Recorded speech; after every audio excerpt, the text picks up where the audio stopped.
Ohio State faces Akron at 3:30 on CBS inside Ohio Stadium to kick off its 2024 season. I'm Stephen Means. That's Andrew Gillis. That's Stefan Krajisnik. In this, we're going to rebrand game time decisions a little bit. We're going to call it one big thing. They didn't know I was going to do this. I just decided to do it on my own. But that's what we're going to call it, one big thing. Same concept, just a new name because we got two new faces. So why not rebrand a little bit? And this is about something within the game that you think might decide the game that's important, or just a small detail about a football game. And we're going to start with Ohio State versus Akron. Stefan, you're up first. What's a small detail heading into Ohio State's season opener for the 2024 season is something you're going to be paying attention to? Yeah, I guess more so than necessarily something that's going to decide the game, just because Ohio State is such a heavy favorite. I'll be pretty shocked if this comes, the decision of who wins the game comes down to one thing. But one big thing that I'm looking at is what the chemistry is like between Will Howard and his receivers in game one of his first season, at Ohio State.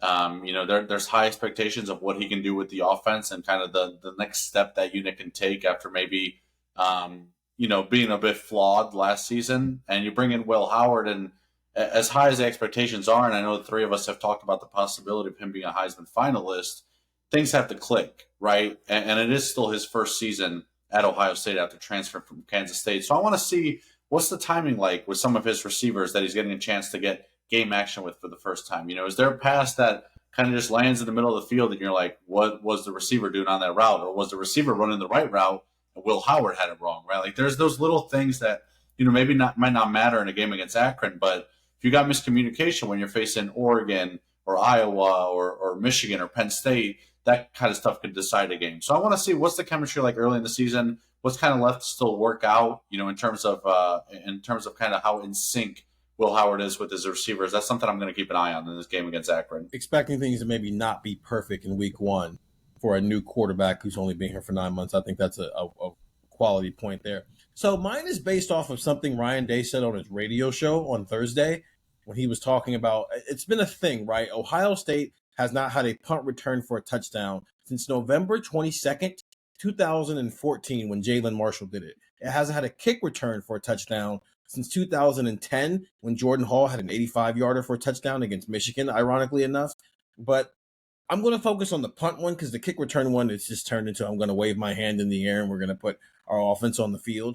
But Ryan Day said it. He put his name on it. Yeah, he marked it down that they're going to get one this year, a punt return for a touchdown.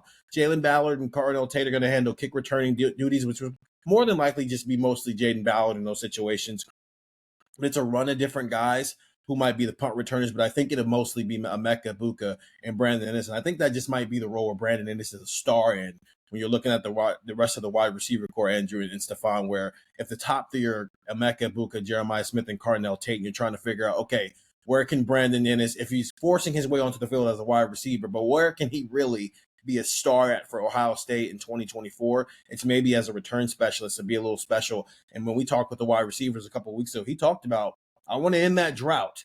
So I'm wondering, is Ohio State going to be aggressive in trying to return a touchdown on a punt return? Because I think while it's a game momentum swinger in the bigger games, it's also something where you can kind of be aggressive in the first couple of weeks of the season because it's non-consequential if it doesn't necessarily work out. And again, last time they did it, they went on to win a national championship that year. So I'm going to be watching, seeing how aggressive Ohio State is with its special teams. Now, there's not necessarily a coordinator in charge of that, though Rob Keyes is overseeing it. But all the assistant coaches, even Ryan Day, seem to be involved with what's going on there. So special teams, no mistakes like we saw last year, Andrew, but maybe they can be aggressive and turn some points out of it. What do you got, Andrew? I could have gone defense here just to try to make it a little symmetrical where we all have offense, defense, special teams, but I'm actually going to go offense. I want to see how weird Chip Kelly gets on Saturday.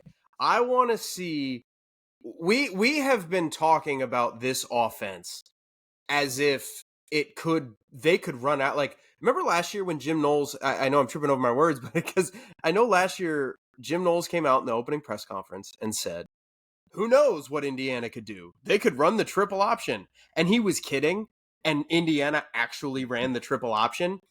We've been talking about Ohio State's offense going, Could they have 2 people in the backfield? Could they go 5 wide? What could they do? 2 tight end sets a lot? Could they do 1 tight end sets a lot? Could they have no running backs?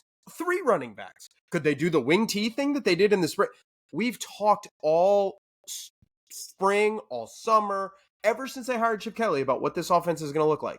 So forget run pass ratio for a second. Forget who gets the ball for a second, because those things are interesting on their own. I want to see the window dressing of how this lines up, because you could run stretch to the boundary out of a billion different formations. Does it look different? Are they running zone read plays out of 2 tight end sets? Are they running zone read plays, where you have 1 running back and you're trying to spread the defense out and you have 4 receivers? I don't know. We're going to find out. We have talked about the possibility of playing Judkins and Henderson together. Is that something you want to put on film early? We've talked about the ability to play 2 tight ends. Is that something you want to do?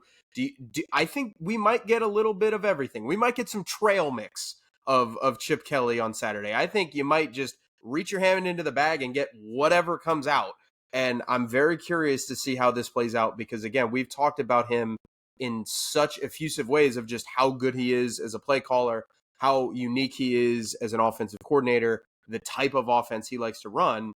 So how crazy can they really get? I made the point on our podcast. I think this is going to be a week and weeks as they play these 3 G5 games where they're not really going to hold anything back. I mean, obviously you're going to want to hold something back for maybe Oregon and for Iowa as you get into October. But I don't imagine this team is just going to run base for a month and a half until you get to Oregon. I don't think that that's what's going to happen. So how crazy does Chip Kelly get?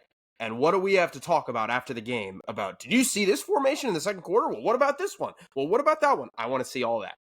If they run base for a month straight, that would be so boring. It would be so anticlimactic. They would win all of their games, but it would be boring. Yes, it would be boring. They would essentially be boring good. I think what you talked about with Chip Kelly, you really can apply that to both of the play callers this year. You got 2 guys who have a history of being very unique with how they show stuff pre-snap and then what you actually get once the ball is snapped. And on both sides of the ball, they have enough talent and enough experience that maybe, to your point, Andrew, you can just kind of put your hand in the hat and see what you pull out. And it might be a basic play, but the way they dress it up is what makes it interesting, especially in the run game, which is why Chip Kelly is essentially here in terms of where he's going to see the most impact is how he impacts Ohio State's run game and how they decide to unveil things. Those are our things. Those are our game time decisions. Those are our things. Ohio State facing Akron on Saturday at 3:30 inside Ohio Stadium. Get the text 614-350-3315. As we see these things play out or not play out, we'll be texting that information out. 2-week free trial, $3.99 after that. And go listen to Buckeye Talk wherever you find podcasts. Okay, he was Andrew. He was Stefan. I'm Steven. Tell you guys after the game.